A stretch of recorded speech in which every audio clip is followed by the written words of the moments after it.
Becoming a millionaire is such an incredibly aloof concept for the majority of people, when really it's not actually as unattainable as people believe it out to be. The idea of you, yourself, having £1 million is completely thieved by the disbelief in yourself and the fear. And what I actually mean by that is having the wealth of £1 million is really dependable on your mindset, and it comes down to the idea that if you believe, you shall achieve. Like the book Think and Grow Rich, which is the best, if not one of the most influential financial books of all time. It covers 13 main principles, and these principles follow desire, faith, auto-suggestion, specialized knowledge, imagination, organized planning, decision, persistence, the power of the mind, transmutation, the subconscious mind, the brain, and the sixth sense, which all rounded up into one word that us apes can understand basically means mindset. Now, I'm not saying to become a millionaire, all you have to do is manifest it, because at the end of the day, you have to take action to see results. Their mindset has to be correct and in this state, and that's where a lot of people end up going wrong. You won't become a millionaire if you don't actually think you can do it.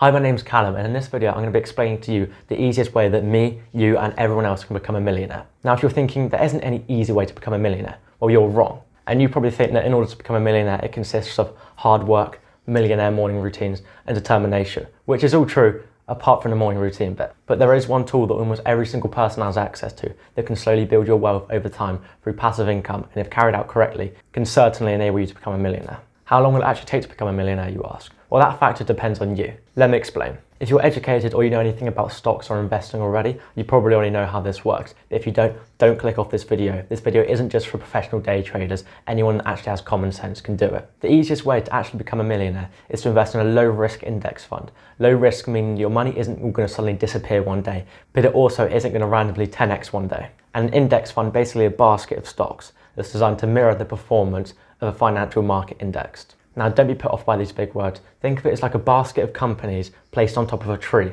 a money tree. And what your tree does, designed to mirror another money tree. So if that money tree grows, so does my money tree with my basket of companies on top. So what if you found a really good money tree to mirror that constantly grew and grew over time without fail? That's a win, right? And that's essentially what you're doing. But the index fund that you're investing in is called the S&P 500, which is the top 500 public companies in America, aka the most economically thriving country in the world. I'll give you a quick bit of history backstory about the S&P 500, just so you trust what I'm actually saying. The S&P 500 index, formerly called the Composite Index, had been launched on a small scale in 1923. It began tracking 90 stocks in 1926 and expanded to 500 in 1957. The companies listed on the S&P 500 represent a who's who of the US industry. Blah, blah, blah. And that's why it's so low risk, because unless something dramatically changes, it's a safe place to put your money at the end of the day. The S&P 500 is also constantly being updated, so the companies that are performing badly are taken out of it and new thriving companies are put into it. So you can think of it as if you own a tiny portion of the top 500 companies in America. And even if some companies do bad that year, the companies that do good will balance it out. So basically you don't actually lose anything. I must also add that this money compounds. And if you don't know what compounding is, let's say you invested $1,000 into an index fund, which grew by 10% every year, which is the average return of the S&P 500. But let's say you did it with simple interest. Year one, you would have $1,100. Year two, you would have $1,200. Year 5, you would have $1,500. And as you can imagine, year 10, you would have $2,000. And that's awesome. But if you did everything the same, but you had compound interest, so it still went up by 10% each year, the only difference was your money compounded. Year 1, you would have $1,100.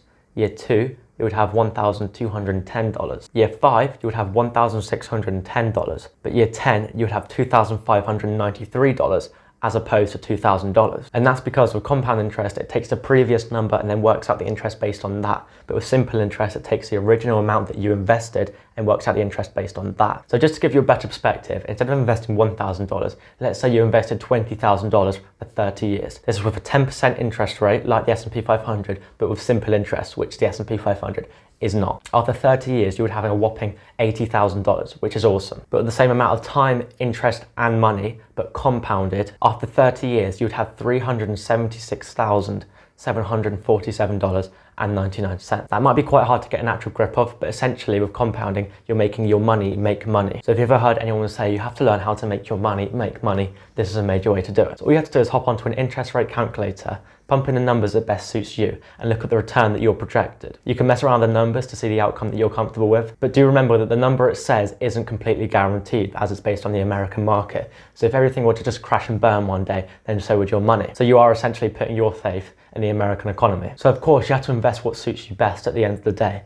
but the quicker you want to become a millionaire, the more money you have to invest in a shorter amount of time. But remember what I said, time is your strongest ally, as you have to let compounding do its job. So if I could give you any bit of advice that you could take on board, start now. Even if you're under 18, putting your pocket money into a junior ISA can really benefit you in the future. So how do I actually do this, I hear you asking? Well, if you're from the UK, you want to open what's known as an ISA, or a junior ISA if you're under 18. If you're from the US, you want to open a Roth IRA. It's a TSFA in Canada and a super in Australia. One painful thing about opening an ISA or a Roth IRA or all the others is you have to be over 18 to open one. But if you are under 18, don't panic. You can always open a junior ISA, which will be managed by your caregiver until you turn 18 and you can take over. Now, these type of accounts allow you to earn profits on your investments, and the best thing is they aren't taxed at all. But due to them being so powerful, they do have limits, like a £20,000 investment cap. The best way to think of these accounts are like a shielded account in which the government can't take tax out of. Your best plan with this, if you're a teenager, is to invest what you can monthly. And as your income grows over time, so can your investments. Doing this every single month on the same day can really benefit you, because sometimes you'll invest when the market is down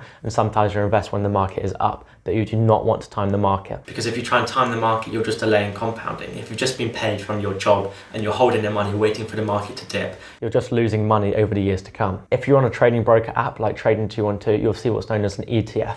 And this is also a basket of stocks, but the difference is with index funds is you can only invest at a set time at the start and the end of the trading day. Whereas an ETF, which stands for Exchange Trading Fund, can be traded normally like stocks throughout the day. And I'm going to take you through the exact process of how you actually do this. First, you want to pick a trading broker. And this isn't like Trading212 or Webull or Robinhood. This is things such as Charles Schwab, Fidelity, Vanguard, and those are the main three that I would go with. I choose Vanguard personally. So head over to Vanguard. You want to click on what we offer, our full list of funds.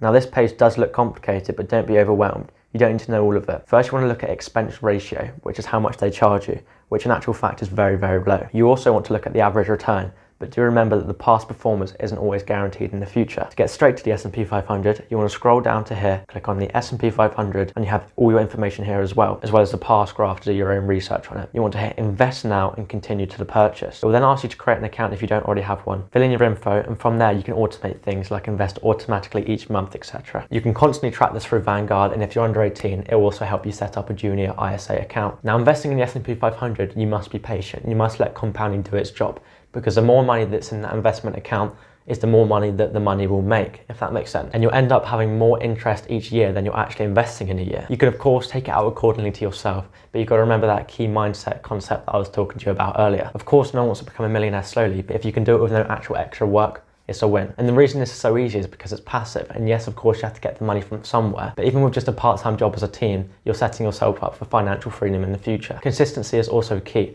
Like Robert Kiyosaki says, the number one rule is to pay yourself first. Spend money on your assets, such as your investing accounts, that can end up paying for your liabilities in the future. And that's why it's so good to have it all set up so as soon as you get paid, it instantly goes into your investing account as if you never had the money in the first place. This eliminates the fear and the guilt of you spending money that isn't benefiting you straight away if you just act like you never had it in the first place. So that's it for this video. Thank you so much for sticking all the way to the end. I hope you really enjoyed. And if you did enjoy or you learned something from this video, please consider subscribing and leaving a like, as it really helps me and motivates me to bring more content like this to you to help you out. And if you want to start investing, I'm going to leave a link down below to Trading212 where you can get your first stock for free when you invest as little as £1. Also, please leave a comment down below of any future recommendations of videos you would like to see from me, as I'm trying to upload around 2 videos a week at the moment. So if you've got any topics you want me to cover or you're interested in, let me know and I'll do my best. I'll also leave all my socials down below, so if you've got any questions you want to ask me personally, don't hesitate to and I'll get straight back to you. I appreciate you all so much, and I'll see you next time.